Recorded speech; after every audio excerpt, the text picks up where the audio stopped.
আসসালামু আলাইকুম সবাইকে। আশা করি আপনারা সবাই ভালো আছেন। আপনাদের দয়ায় আলহামদুলিল্লাহ আমিও ভালো আছি। আজকে আপনাদের সাথে একটি লেয়ার হিজাব স্টাইল ক্রিয়েট করে দেখাবো। তার জন্য আমি সর্বপ্রথম আমার হিজাবটিকে গলার নিচে পিন করে নিচ্ছি।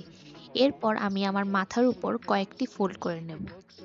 এখানে আমি একটি সুতি হিজাবের ব্যবহার করেছি, তাই আপনাদের প্রতিটি ফোল্ডে পিনের ব্যবহার করার কোনো প্রয়োজন নেই।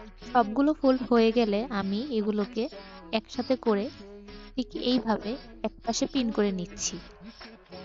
এই হিজাব স্টাইলটিকে আপনারা শাড়ি কিংবা সালোয়ার কামিজের সাথে ইজিলি ক্যারি করতে পারবেন, কিন্তু মেইনলি এটিকে যদি আপনারা শাড়ির সাথে ক্যারি করেন তাহলেই সবচেয়ে বেশি ভালো লাগবে। এখানে আপনারা দেখতে পাচ্ছেন সুন্দরভাবে আমার লেয়ারগুলো সেট হয়ে গিয়েছে। এরপর হিজাবের এই ছোট পাশটিকে ঠিক এইভাবে আমি পিন করে নিচ্ছি এবং এর লম্বা পাশটিকে আমি আমার অপর কাঁধে ঠিক এইভাবে দিয়ে দেব এবং এটিকে একটু সেট করে নিচ্ছি। হিজাবটি যাতে সারাদিন ভালো থাকে তাই আমি এটিকে একটি পিন দিয়ে সেট করে নেব ঠিক এইভাবে।